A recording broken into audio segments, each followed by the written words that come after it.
Hello मित्रों, आप कैसे हैं। मैं उम्मीद करता हूं आप लोग बहुत ही अच्छे होंगे। देखिए मित्र, जैसा कि हमारा संविधान का 6वां भाग चल रहा था और 6वां भाग समाप्त भी हो गया। आज जो हम आपके सामने वीडियो प्रस्तुत करने जा रहे हैं वह संविधान का 7वां भाग होगा। जी हाँ, संविधान का 7वां भाग। तो आइए संविधान का 7वां भाग हम देखते हैं। तो जो संविधान का 7वां भाग है मित्र, संविधान का 7वां भाग, ठीक है, संविधान का 7वां भाग जो है इसका संबंध संघ शासित राज्य से ही था, ठीक है। लेकिन इसमें जो थे वह एक तरीके से जो देसी रियासत थे, देसी रियासत से रिलेटेड जो राज्य थे वो थे, इसमें राज्य थे वह थे जिसको समाप्त कर दिया गया। जिसको क्या कर दिया गया? समाप्त कर दिया गया। अभी हम इसको बहुत अच्छे से समझते हैं। पहले आप जान लीजिए कि जो संविधान का 7वां भाग है जिसको क्या कर दिया गया है? समाप्त कर दिया गया है। देखिए, इसको समाप्त कर दिया गया है और जो 7वां भाग है ये अनुच्छेद नंबर 238 से संबंधित है। क्लियर? तो इसका मतलब अब आप देखेंगे संविधान का 8वां भाग, संविधान का 8वां भाग, 8वां भाग, और संविधान का जो 8वां भाग है, इस भाग में जो अनुच्छेद है वो अनुच्छेद नंबर 239 से लेकर अनुच्छेद नंबर 242 तक है, ठीक है ये। लेकिन इस चीज़ को समझने से पहले हम आपका कुछ बेसिक कॉन्सेप्ट क्लियर कर देना चाहते हैं और बहुत ध्यान से सुनने का आप प्रयास करिएगा, ठीक है। जो आपको पढ़ते समय संदेह की स्थिति होती है वो चीज़ें समाप्त हो जाएगी, ठीक। आगे इस चीज़ को हम देखते हैं और इसको हम मिटा भी रहे हैं। लेकिन एक चीज़ ध्यान में रखिएगा कि संविधान का 7वां भाग समाप्त कर दिया गया है, ठीक है। देखिए, जो संविधान का 8वां भाग है, इसी भाग में केंद्र शासित राज्य की बात की गई है। केंद्र शासित राज्य की चर्चा हुई है। केंद्र शासित राज्य की बात कही गई है, ठीक है, कही गई है, जिसके बारे में हमको आज पढ़ना है। कही गई है जिसके बारे में हमको आज क्या करना है? पढ़ना है। लेकिन इस चीज़ के पढ़ने से पहले आपको कुछ समझना है, ठीक है। देखिए, हमने कहा कि 7वां भाग निश्चित कर दिया गया है। तो 7वें भाग में क्या था और 8वां भाग का संबंध किससे है? और 9वां भाग आप जानते हैं, 9वां भाग आप बार बार सुनते हैं कि 9वां भाग में क्या है? पंचायत है। लेकिन पंचायत को तो 73वें संविधान संशोधन के तहत जोड़ा गया था। तो जो भाग 9 में चीज़ें थी उसको हटाकर उसके जगह पे यानी भाग 9 को निश्चित कर दिया गया और 9 को ला गया पंचायत व्यवस्था को। तो इस चीज़ को पूरा समझने के लिए आपको यहाँ पर ध्यान लगाकर समझना होगा। देखिए मित्र, हम एक डेट निर्धारित करते हैं, उस डेट को समझिए पहले, उसके बाद हम भाग 8वें के बारे में चर्चा करेंगे। एक डेट है, आया था 7वां संविधान संशोधन, बहुत ध्यान से सुनिएगा, 7वां संविधान संशोधन 1956। अब 1956 के पहले और 1956 के बाद, जिसको आप जानते हैं कि राज्य पुनर्गठन आयोग अधिनियम 1956 में भी स्थापित किया गया था। इसकी चर्चा हम जब संविधान का पहला भाग पढ़ा रहे थे तो वहाँ भी किए थे। लेकिन इस चीज़ को अनुच्छेद नंबर भाग 8 पढ़ा रहे हैं, क्योंकि भाग 8 का संबंध कहीं न कहीं भाग 1 से भी है, भाग 7 से भी है, भाग 9 से भी है, इसलिए इस चीज़ पर चर्चा यहाँ करना जरूरी है। 7वां संविधान संशोधन के पहले भारत में 4 प्रकार की राज्य श्रेणी थी, 4 प्रकार की राज्य श्रेणी थी, और बाद में जो निर्धारित की गई वह 3 प्रकार के हैं, और इस 3 प्रकार की चर्चा हम अनुच्छेद नंबर या संविधान भाग 1 के अनुच्छेद नंबर 3 में देखते हैं। क्लियर? अब यहाँ जो 3 है थोड़ा सा अलग है, पहले हम 4 देख लेते हैं। यहाँ कौन थे? देखिए, जो 1956 के पहले थे, इसमें ब्रिटिश प्रांतीय राज्य थे, बड़े बड़े जो प्रांत आते थे, ब्रिटिश प्रांतीय राज्य और देसी रियासतें संबंधित कुछ प्रांत थे। इसके अलावा जो कमिश्नरी प्रांत थे, कमिश्नरी जिसको आप केंद्र शासित कहते हैं, वो भी थे। तो यहाँ पर आप कमिश्नरी जो थे इसको भी देखिएगा आप। कमिश्नरी प्रांत, आपको याद होगा कमिश्नरी प्रांत जब संविधान निर्माण हो रहा था तो उसमें 4 कमिश्नरी के सदस्य थे, जिनका संबंध बलूचिस्तान, कुर्ग और अजमेर और दिल्ली से था। तो वही कमिश्नरी प्रांत भारत की आज़ादी के बाद भी थे, बस बलूचिस्तान निकल गया था। इसके अलावा एक और था जिसको बोला जाता है केंद्र शासित राज्य। केंद्र शासित राज्य। अब जरा इस चीज़ को समझने का आप प्रयास करिएगा। जो इसको ए श्रेणी, इसको बी श्रेणी और इसको सी श्रेणी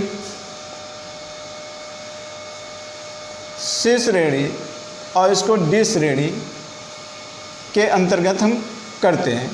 और इसी को हम देख लेते हैं, जो आपने 6वां राज्य पढ़ा था वह ए श्रेणी का संबंध भाग 6 से है, देसी रियासतें का संबंध भाग 7 से है, और जो कमिश्नरी श्रेणी का संबंध इसमें जो था ये भाग 8 और ये भाग 9 से। और उस समय यहाँ पर इसमें अंडमान निकोबार रखे गए थे। अंडमान निकोबार, बाकी दिल्ली यहाँ पे भी था। तो समयानुसार कुछ राज्य हटाए गए और कुछ जोड़े गए, वो बात अलग है। लेकिन ध्यान रखिएगा, भाग 7 को समाप्त कर दिया गया, यानी कि इसको समाप्त कर दिया गया, और भाग 9 को समाप्त कर दिया गया कब? 1956 में।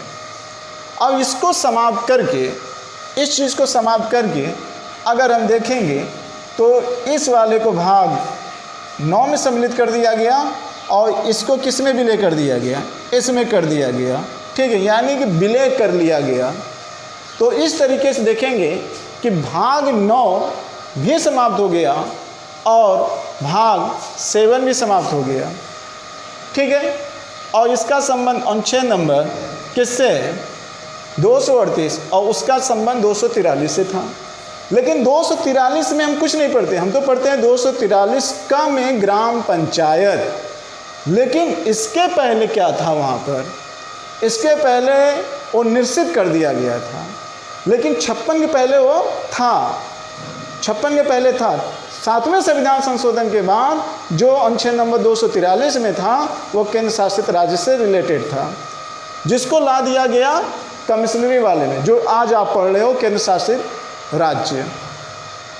ठीक है, तो आज हमको जिस पर चर्चा करनी है वो ये करनी है केंद्र शासित राज्य के बारे में। ठीक, अब आपके मन में आ रहा होगा ये वह 3 प्रकार, तो देखिए वो 3 प्रकार कौन कौन है। एक तो इस समय जो आप भाग 6 में पढ़ रहे हो, जो मैंने भाग 6 राज्य समाप्त कर दिया, वो राज्य यानी कि राज्य क्षेत्र, हम राज्य क्षेत्र पढ़ते हैं। और एक मैं पढ़ता हूँ संघ राज्य क्षेत्र, संघ राज्य क्षेत्र ये।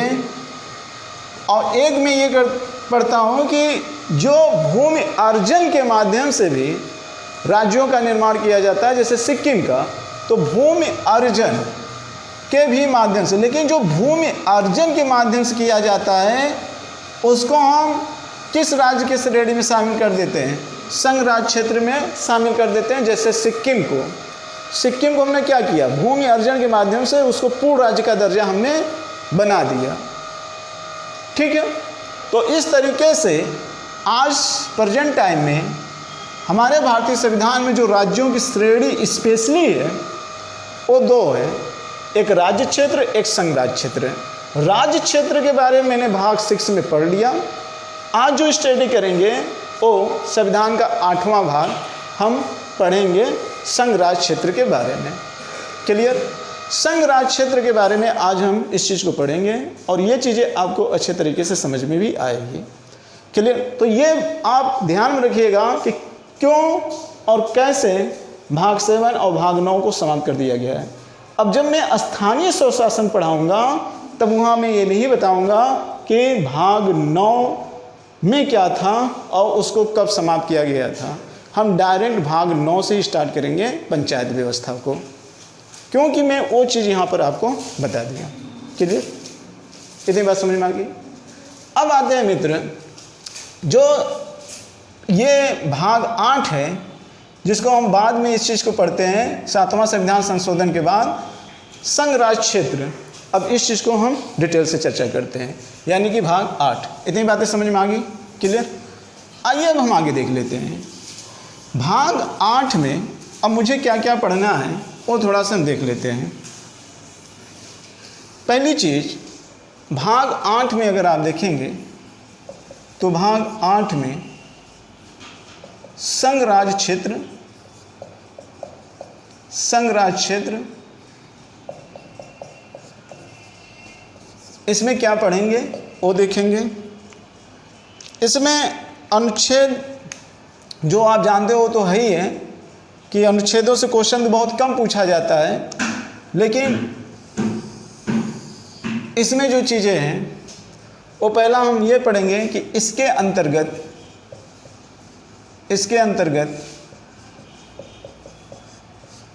आने वाले राज्य व इनका गठन, ये जानना आपके लिए बहुत ज़रूरी है। और दूसरा हम यहाँ पे देख लेंगे कि राज्य क्षेत्र व संघ राज्य क्षेत्र में क्या अंतर है, ये देखेंगे। और दूसरा, संघ राज्य क्षेत्र के गठन का आधार क्या है ये भी हम पढ़ेंगे। ठीक है, बहुत ध्यान से समझिएगा। अगला पॉइंट हम इसमें ये भी पढ़ेंगे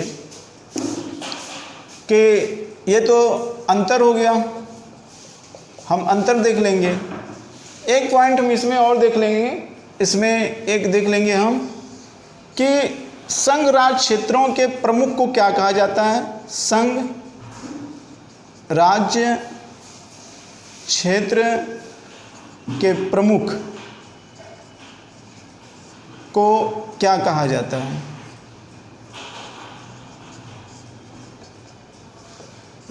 ठीक है, ये देखेंगे। और एक हम देख लेंगे विशेषता। अगर विशेषता में तो सभी आ जाएंगे, लेकिन थोड़ा से हमने इसको वर्गीकृत कर दिया है तो आपको ये सारी चीज़ें समझने में आसानी होगी। ठीक है, इतने भागों को हम देखेंगे इसके अंतर्गत। पहला, इसके अंतर्गत आने वाले राज्य व उनका गठन। देखिए मित्र, जो इसके अंतर्गत आने वाले राज्य हैं वो कौन कौन से हैं, पहले वो देख लेते हैं। बहुत ध्यान से देखिएगा, समझने का भी प्रयास करिएगा। जैसे इसके अंतर्गत आने वाले हम अंडमान निकोबार की भी चर्चा कर लेते हैं। अंडमान निकोबार, इसके बाद हम लक्षद्वीप,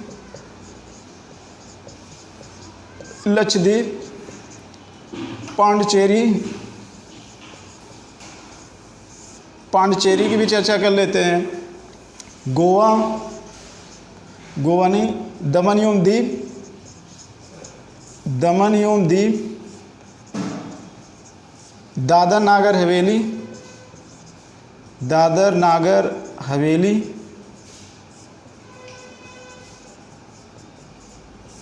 और चंडीगढ़, ठीक है, चंडीगढ़। और इसके अलावा दिल्ली भी आ जाता है, बहुत ध्यान से समझिएगा। दिल्ली के बाद एक इस समय प्रेजेंट टाइम में जो है वो जेके यानी कि जम्मू कश्मीर भी है केंद्र शासित में, और एक लद्दाख भी है, ये भी ध्यान रखिएगा।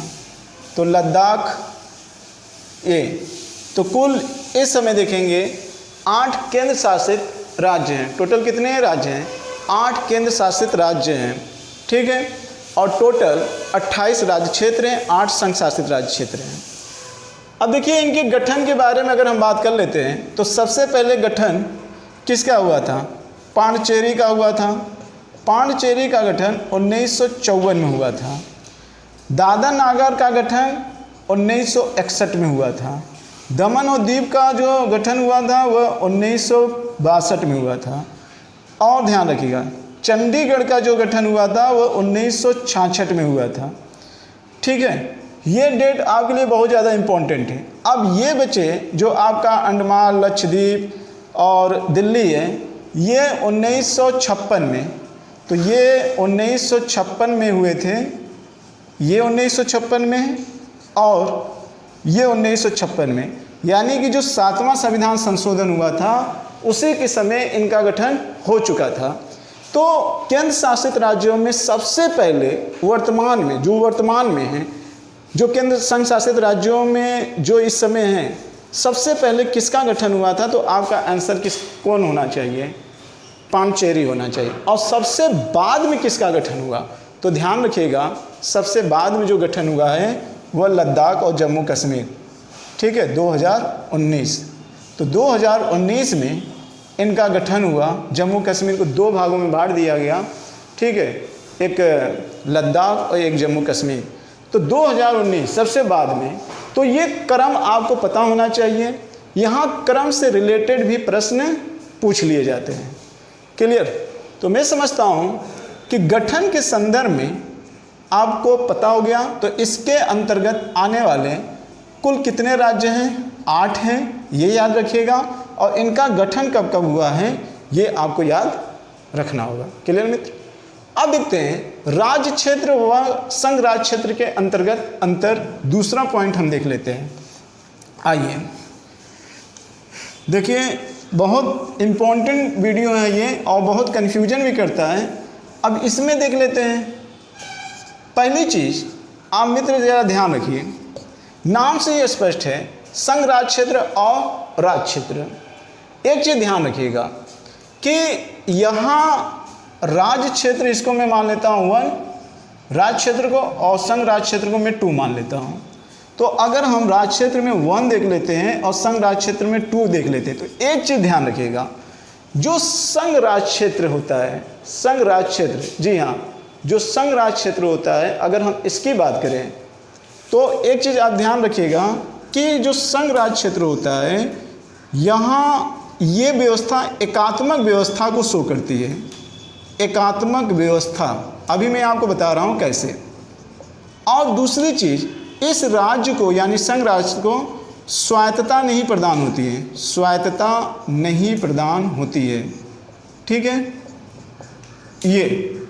और दूसरी चीज़, यहाँ का जो प्रशासक होता है, ठीक है, देखिए यहाँ का जो प्रशासक होता है, यहाँ का प्रमुख, यहाँ का जो प्रमुख होता है, ध्यान से सुनिएगा, यहाँ का जो कार्यपालिका और संवैधानिक प्रमुख होता है, कार्यपालिका और संवैधानिक प्रमुख होता है, वह प्रमुख या तो प्रशासक होगा या तो उपराज्यपाल होगा, और या तो मुख्य आयुक्त होगा। ठीक है, ये आप ध्यान रखिएगा। और वहीं दूसरी तरफ जो संघ राज क्षेत्र हैं, इनकी जो व्यवस्था है संघात्मक है, संघात्मक है। संघात्मक का मतलब यहाँ पे क्या है, आप ऐसे समझिए, आप जानते हो कि 7वीं अनुसूची के तहत राज्यों में विषयों का बंटवारा किया गया है और राज्यों को अपने अपने विषयों पर कानून बनाने का पूरा अधिकार है। किंतु ध्यान रखिएगा, राज्य क्षेत्र में राज्यों को तो प्रदान किया गया है विषयों पर, लेकिन यहाँ पर जो संघ शासित हैं, संघ शासित राज्यों में सिर्फ दिल्ली को छोड़ दिया जाए तो ज़्यादातर जो संघ राज्य क्षेत्र हैं उन विषयों पर कानून बनाने का जो अधिकार है वो किसका है, केंद्र सरकार का है। किसका है, केंद्र सरकार का, यानी कि राष्ट्रपति, डायरेक्ट राष्ट्रपति के नियंत्रण में ये कार्य करते हैं। ठीक है, और यहाँ का जो कार्यपालिका प्रमुख है और संवैधानिक प्रमुख हैं, तो यहाँ का जो कार्यपालिका और संवैधानिक प्रमुख हैं उनको हम राज्यपाल कहते हैं। क्या कहते हैं, राज्यपाल कहते हैं। और एक चीज़ ध्यान रखिएगा, इनको अपने मामलों में उतनी ज़्यादा स्वायत्तता नहीं मिलती, यानी कि वो अपने अकॉर्डिंग शक्तियों का प्रयोग करने में उतने ज़्यादा स्वतंत्र नहीं होते हैं जितने ज़्यादा ये होते हैं। क्लियर, इसी वजह से इनको बोला जाता है संघ राज्य क्षेत्र। संघ राज्य क्षेत्र का मतलब एक ऐसा राज्य जिस पर संघ नियंत्रण बनाए हुए हैं, उसे हम संघ राज्य क्षेत्र के श्रेणी में रखते हैं। क्लियर, ये आप जानते रहिएगा। तो ये कुछ अंतर हैं, इस अंतर को आप ध्यान में रखिएगा। और बात हम कौन कर रहे हैं, संविधान का भाग 8वां। क्लियर मित्र, अब आइए हम कुछ देख लेते हैं। जैसे कि मैंने यहाँ पे लिखा, संघ राज्य क्षेत्र के प्रमुख को क्या क्या कहा जाता है, ये भी देख लेते हैं। तो प्रमुख को क्या क्या कहा जाता है मित्र, ये बहुत जानने की चीज़ है। पहले हम राज्य लिख देते हैं, उसके बाद प्रमुख लिख देते हैं। अब यहाँ पर देखिए, आप इस तरीके से भी लिख सकते हैं। यहाँ पर पूछा जाता है कि संघ राज्य क्षेत्र के नाम, यहाँ पे आप नाम लिख दीजिए, राज्यों के नाम, और यहाँ पर प्रमुख का नाम लिख लीजिए। तो ध्यान से देखिएगा, अगर हम देखें यहाँ पर अगर हम दिल्ली की बात कर लें, पांडिचेरी की बात कर लें, दिल्ली, पांडिचेरी और जम्मू कश्मीर की बात कर लें, ध्यान से सुनिएगा, जम्मू कश्मीर, जेके और अंडमान निकोबार, ये आपको ज़रूर याद होना चाहिए। निकोबार, यहाँ के संघ शासित राज्यों के क्षेत्रों के प्रमुख को हम एक ही नाम दे देते हैं, और वो नाम क्या है, उपराज्यपाल। उपराज्यपाल, ये आप ध्यान में रखिएगा। इन राज्यों के जो प्रमुख होते हैं हम उनको उपराज्यपाल के नाम से जानते हैं। ठीक है, और यहाँ इसके आगे देखेंगे, जैसे आपका आ गया लक्षद्वीप। अगर हम लक्षद्वीप के अलावा हम इस समय दमन और दीव को छोड़ दिया जाए, दमन द्वीप तो आगे चल के किस में मिला लिया गया था, दमन और दीप, दादरा नगर हवेली इस समय मिल गए हैं, तो इस समय 8 ही हैं। तो जो दमन द्वीप या दमन एवं दीव, या तो आप कह सकते हैं जो दादरा नगर हवेली है, नागर हवेली, इनके प्रमुख को क्या बोला जाएगा? प्रशासक, प्रशासक बोला जाएगा। और वहीं चंडीगढ़ जो है, चंडीगढ़, चंडीगढ़ के प्रशासक को क्या बोलेंगे? तो मुख्य आयुक्त, मुख्य आयुक्त। ठीक, ये आपको, ये अगर याद रहेगा तो बाकी आपको याद करने में क्या हो जाएगा? आसानी हो जाएगा। एक चीज़ मैं और आपको यहाँ पे थोड़ा सा क्लियर कर देना चाहता हूँ। ये जो चार हैं, दिल्ली, पांचेरी और अंडमान निकोबार, तो एक चीज़ यहाँ पर बहुत ध्यान से समझिएगा, बहुत छोटी छोटी गलती करने से बचिए। अगर आप बच जाएंगे तो क्लियर हो जाएगा। इन चारों को तो उपराज्यपाल तो कहते हैं, लेकिन एक चीज़ ध्यान रखिएगा, इनमें विधानसभा नहीं है। बाकी दिल्ली, पांचेरी और जम्मू कश्मीर में यहाँ पर विधानसभा का गठन है। विधानसभा का क्या है? गठन है। यहाँ पे विधानसभा का क्या किया गया है? गठन किया गया है, यानी कि यहाँ पर निर्वाचन होता है। और यहाँ पर एक तरीके से विधानसभा का गठन का मतलब कि यहाँ पे मुख्य मंत्री का भी पद है। यहाँ पे भी मुख्यमंत्री का क्या है? पद है। मुख्यमंत्री यानी विधानसभा है, तो विधानसभा के गठन के आधार पर यहाँ पे मुख्यमंत्री का पद है। बाकी राज्यों में मुख्यमंत्री का पद नहीं है। तो आप समझ रहे हैं कि चारों में उपराज्य, लेकिन चार में से चारों में, अंडमान निकोबार में विधानसभा नहीं है, बाकी तीनों में विधानसभा है। और जहाँ तीनों विधानसभा है वहाँ तीनों में उपराज्यपाल है। बस एक अपवाद यहाँ पे क्या निकल गया? अंडमान निकोबार। तो विधानसभा जहाँ है वहाँ उपराज्यपाल है, लेकिन अंडमान निकोबार में उपराज्यपाल है लेकिन विधानसभा नहीं है। क्लियर? तो मैं जो समझाना चाहता था वो आप समझ गए होंगे, ऐसा मैं उम्मीद कर रहा हूँ। अब देखिए आगे, ये तो हो गया संघ राज्य क्षेत्र के प्रमुख को क्या कहा जाता है। अब देखिए मित्र, आपके सामने एक लिखा गया है कि जो संघ राज्य क्षेत्र हैं इनके गठन का आधार क्या क्या माना गया। तो इनके गठन का आधार, एक चीज़ आप जान लीजिए, इनके गठन का आधार प्रशासनिक,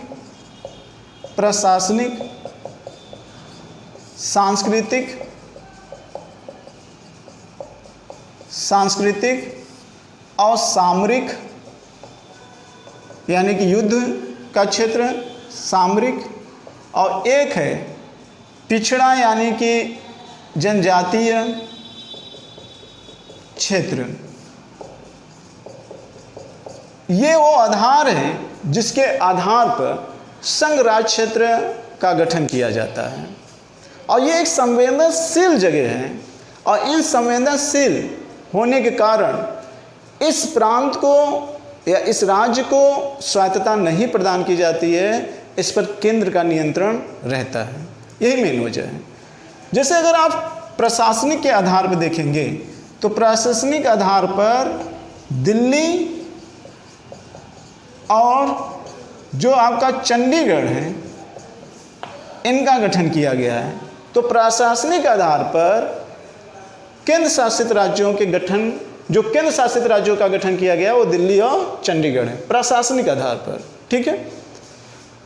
और सांस्कृतिक आधार पर देखेंगे तो इसमें नाम आ जाता है पांडिचेरी का, पांडिचेरी।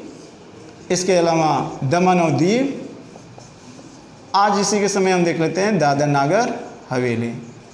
जम्मू कश्मीर को भी अगर देख लेंगे तो जम्मू कश्मीर को भी किसके आधार पर कहेंगे? प्रशासनिक आधार पर। ठीक है। ये तो कुछ आधार बनाए गए हैं किस आधार पर हम किस राज्य को किस श्रेणी में रख सकते हैं। यहाँ दमन द्वीप हो गया और दादर नागर हवेली हो गया। वहीं पे हम देख लेते हैं सामरिक के आधार पर अगर देखें तो सामरिक में लक्षद्वीप, पहले इसे मिनिकॉय के नाम से जाना जाता था, और एक है अंडमान निकोबार। तो अंडमान निकोबार ये हैं, ठीक है, जिनको हम सामरिक आधार पर अध्ययन करते हैं। क्लियर? ये चीज़ें आप समझ गए होंगे। इसके बाद हम देखते हैं जो जनजातीय क्षेत्र के अंतर्गत है।